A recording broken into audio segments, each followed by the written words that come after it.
Hey everybody, I'm Sam and this is Antiversal. So today we're talking about artificial intelligence, machine learning, what's the difference between them, how do they actually work, and also give you a simple example that will hopefully show you and give you a better understanding of the different dynamics between it. And first I want to start with the fact that probably if you're not doing machine learning, everything sounds very abstract to you, but I promise you there's nothing abstract about it at all. And it does look complicated at first, but when you get into it, it will just become more and more clear. Everything is based on very fundamental mathematics. Today we won't be caring much about it. It's more about the ideas behind it and why does it work.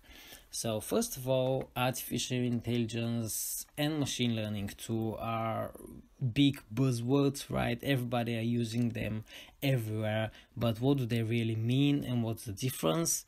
Well, machine learning is the actual theory and mathematical algorithms that are made in such a way that they learn themselves. So they're not pre-programmed for different states, but they learn based on experience. Artificial intelligence or AI systems are software. They can also include hardware systems like the Android we see here that actually use machine learning, but obviously it's part of the system. So it has a lot of different interfacing, a lot of different mechanics, and machine learning is just part of the system, like the brain, the most important part. With that out of the way, let me talk about why machine learning is actually so important.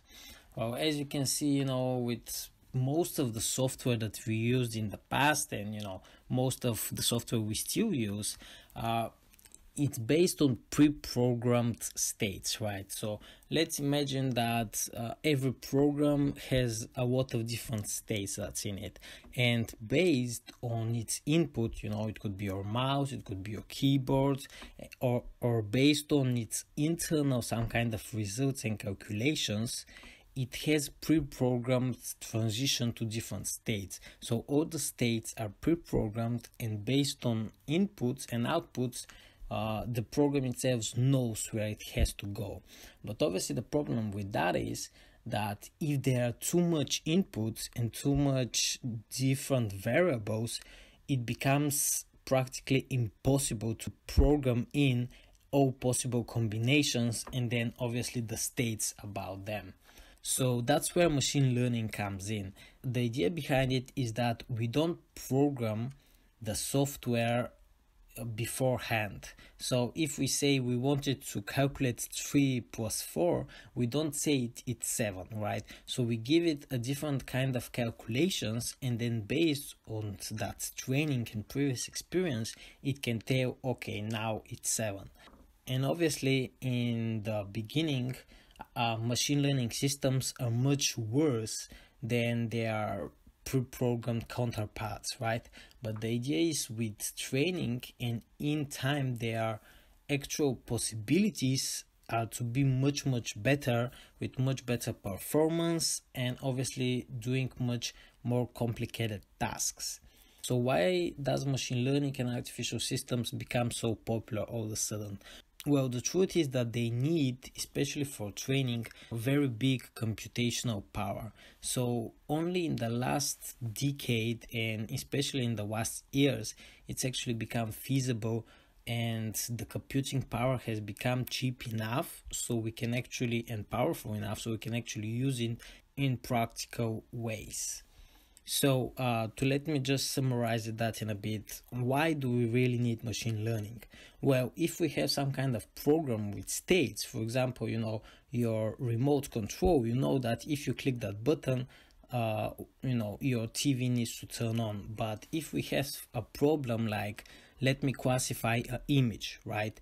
And an image has a lot of pixels, so every pixel is possibly an argument or a variable or an input, and every input has different features, meaning that one image could have possibly thousands, millions, or even billions of different arguments that can have different values.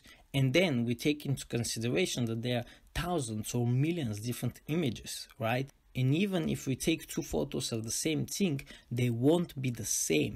So even if we capture, the same bottle of water, the two pictures on a pixel level, they won't be the same. So it's practically impossible to program all the different combinations, so when we give it to a program, it knows what the object actually is. That's where machine learning and artificial intelligence comes into play.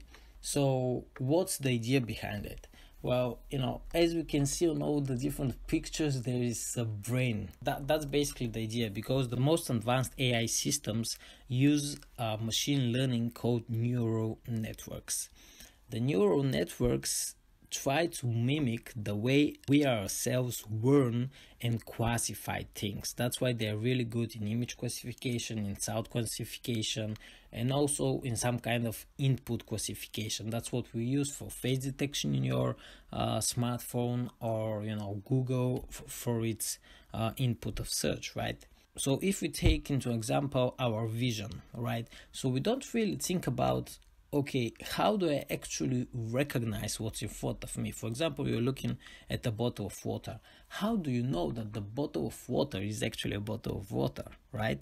So there's some kind of patterns and features about the shape, about, the perceived material. So you actually know that that's a bottle. But how can we actually mimic that into software? Well, the answer is with a network of neurons. And again, with our vision, right? So we perceive through our eye the light of the bottle of water.